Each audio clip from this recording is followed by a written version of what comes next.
Hello everyone, welcome back. तो आज इस वीडियो के अंदर हम मैक्रो इकोनॉमिक्स की फर्स्ट लेक्चर करने वाले हैं, जिसके अंदर हम सीयूईटी के पर्सपेक्टिव से पढ़ेंगे for MCom entrance. And first unit को कंप्लीट कर देंगे, जिसके अंदर से 2-3 क्वेश्चंस बनते हैं, तो हम साथ के साथ कंप्लीट करते चलेंगे।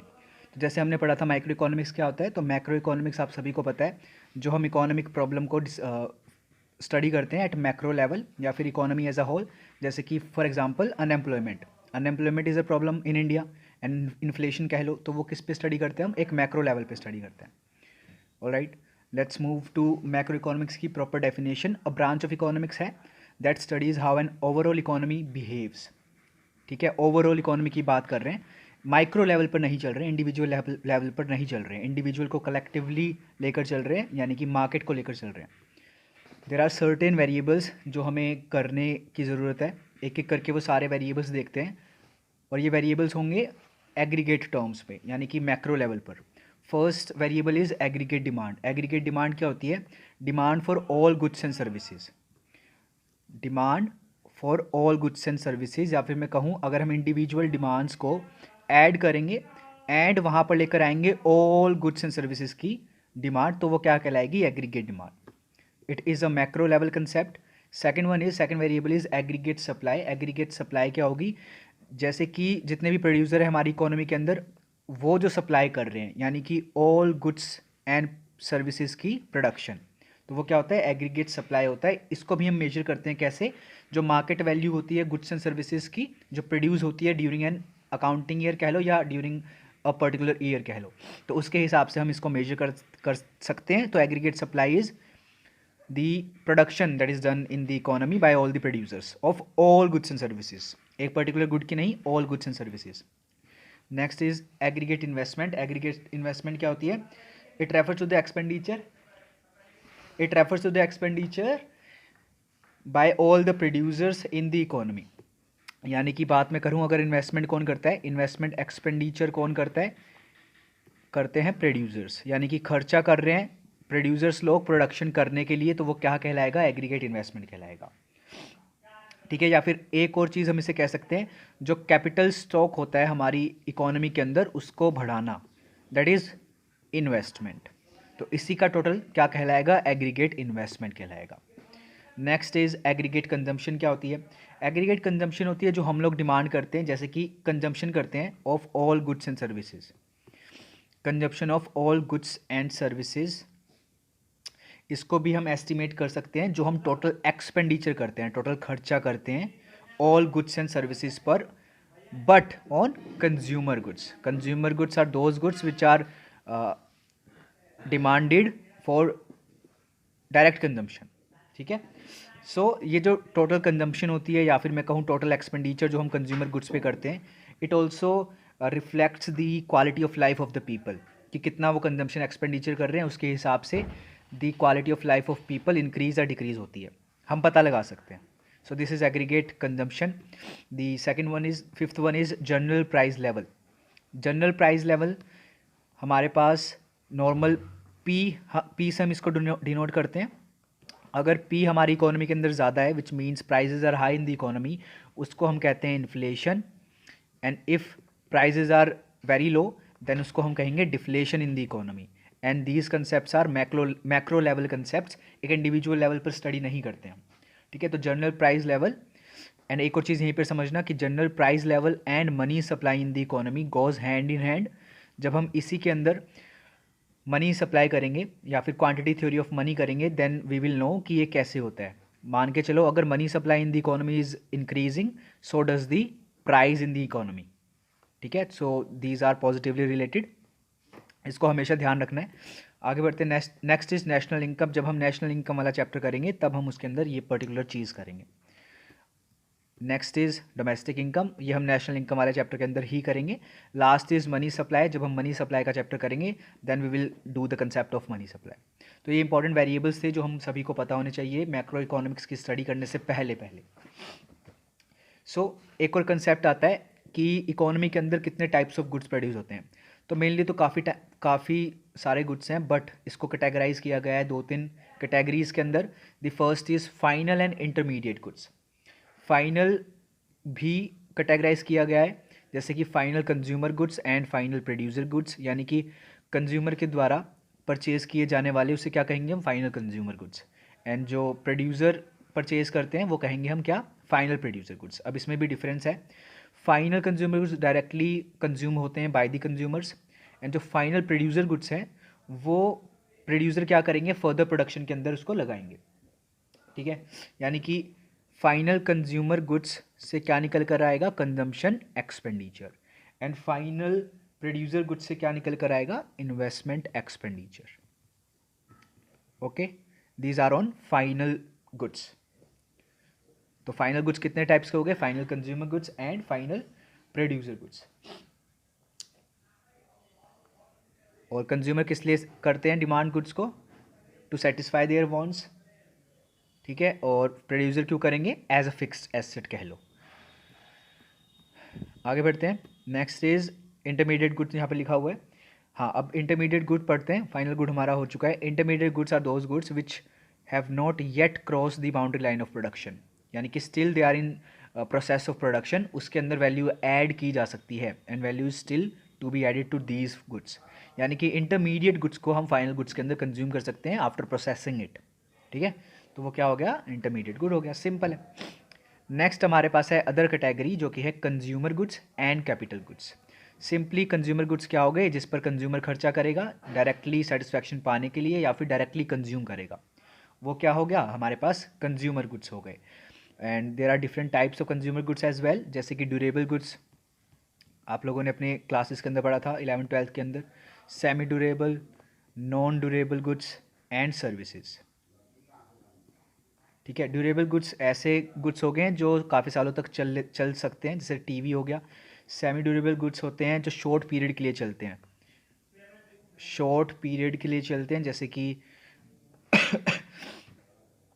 क्लॉथ्स हो गए एक्सेट्रा, इलेक्ट्रिक गुड्स हो गए। और नॉन ड्यूरेबल क्या होता है, जो कि सिंगल यूज़ होते हैं, जैसे कि मिल्क हो गया, एलपीजी सिलेंडर हो गया etcetera. And then services which can not be seen but उसे हम ले सकते हैं। ठीक है, which directly satisfy human wants. So these are different types of consumer goods. Now there is an another concept जो कि है कैपिटल गुड्स। कैपिटल गुड्स कौन परचेज करता है, producers, obviously those goods which are used in the process of production by the producers. तो capital goods किस में use होते हैं, प्रोडक्शन के अंदर यूज़ होते हैं। एंड फिक्स एसेट्स, जैसे कह लो for example fix assets, plant and machinery, जिनके ऊपर डेप्रिसिएशन लगता हो। ठीक है, यानी कि usages of these goods arise the depreciation. Clear है। So there is a saying कि all capital goods are producer goods but not all producer goods are capital goods. This is your homework, इसको पढ़ो और समझो कि ये क्या कह रहा है।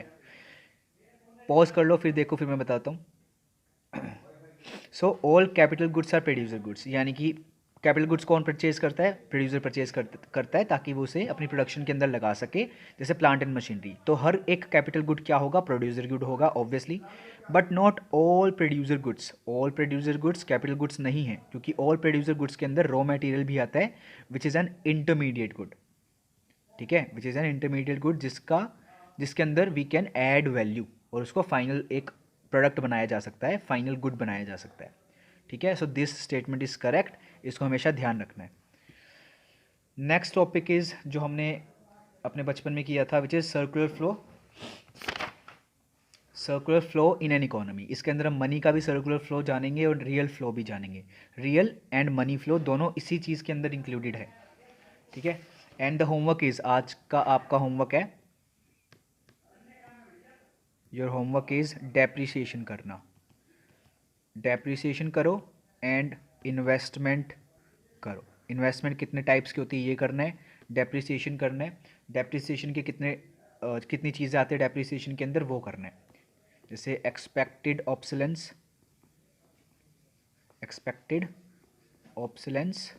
And unexpected obsolescence, amortisation etcetera. ये सारी चीज़ें आपको करनी है। This is your homework, basic चीज़ें हैं, बस रीडिंग ले लेना एंड कहीं पर लिख लेना, नोट डाउन कर लेना।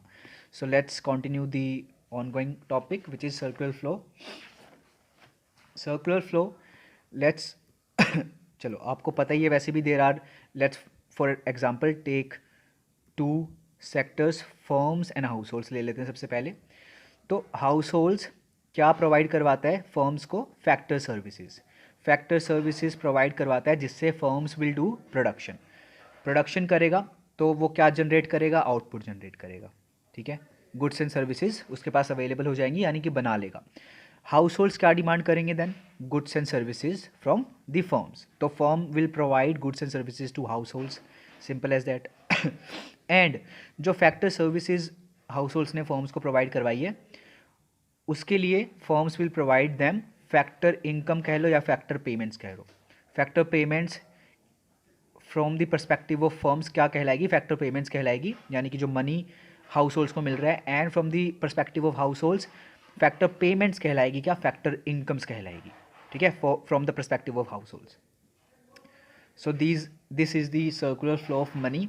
अब इसके अंदर हम डिफरेंट सेक्टर्स को भी इन्वॉल्व कर सकते हैं, जैसे कि फॉर एग्जांपल गवर्नमेंट सेक्टर। अगर गवर्नमेंट सेक्टर को ले लिया तो हाउस होल्ड विल सेव नहीं, टैक्स लेगा, एंड फर्म से भी टैक्स लेगी government, and government will provide subsidies to the firms, and government will provide scholarships etcetera to house holds.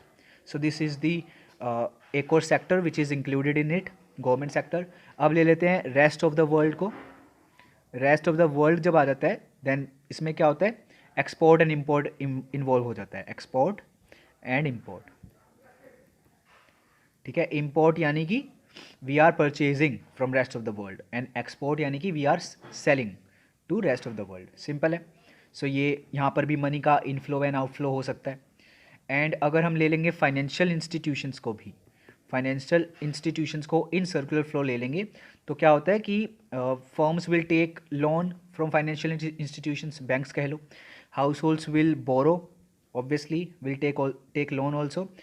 Then households will deposit some of their income into banks. तो circular flow से वो चीज़ें निकल रही है, पैसा निकल रहा है, फाइनेंशियल इंस्टीट्यूशंस में जा रहा है। या फिर हाउस होल्ड्स विल इन्वेस्ट करके they will earn interest. So these are kind of a inflow and outflow in the economy, जो बेसिक टर्म्स पर होता है। ठीक है, this is circular flow of money. Next topic is जो काफ़ी important topic है, स्टॉक एंड फ्लो कंसेप्ट। यहाँ से क्वेश्चन आ सकता है। तो first thing is stock concept क्या होता है या फिर स्टॉक वेरिएबल क्या होता है? स्टॉक वेरिएबल को हम मेजर करते हैं eight a particular point of time, एक पॉइंट ऑफ टाइम पर। जैसे कि मैं आपसे पूछूं कि आज के दिन पर आपकी वेल्थ क्या है, तो आप पता देख कर बताओगे कि क्या सीन है, कितने मेरे पास ज़मीन है, जायदाद है, वगैरह वगैरह। So this is your point of time वाली मेजरमेंट। तो this is your wealth and a stock variable. So wealth becomes here a stock variable. For example wealth हो गया population, employment, exchange rate etcetera. These are the variables which are studied और measured at a particular point of time. Next one is flow variable. Flow variable क्या होगा? जो measure करेंगे हम over a period of time, जैसे कि एक महीने में या फिर पूरा साल में या फिर चेंजेस। तो वो क्या होता है? फ्लो वेरिएबल होता है। ठीक है, या फिर इनकम मैं कहूँ तो।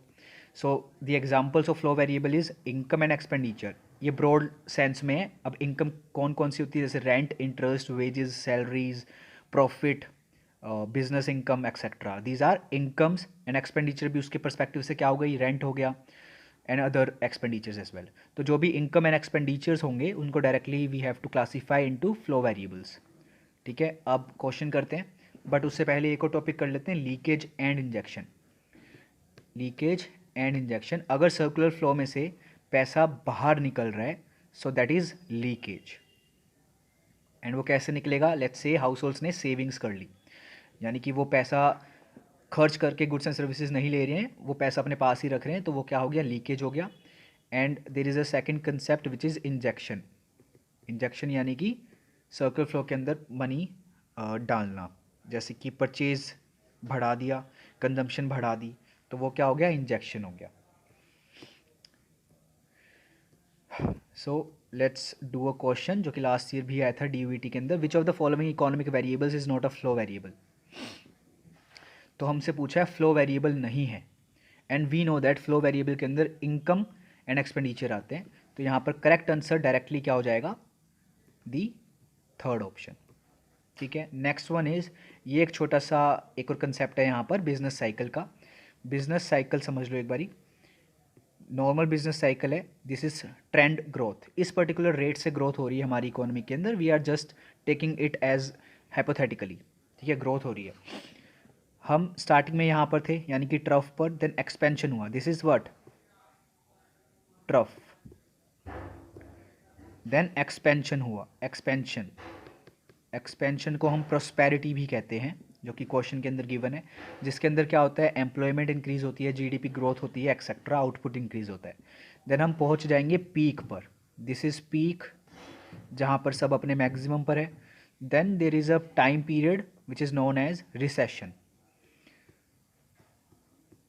ठीक है। रिसेशन क्या होगा, जहां पर एक्सपेंशन का अपोजिट हो रहा है, आउटपुट गिर रहा है, ग्रोथ नहीं हो रही है, अनएम्प्लॉयमेंट राइज हो रही है, एंड देन अगेन ट्रफ वाली situation, then again expansion, peak and recession. So this is known as the business cycle, the common business cycle which is kind of a cyclic nature.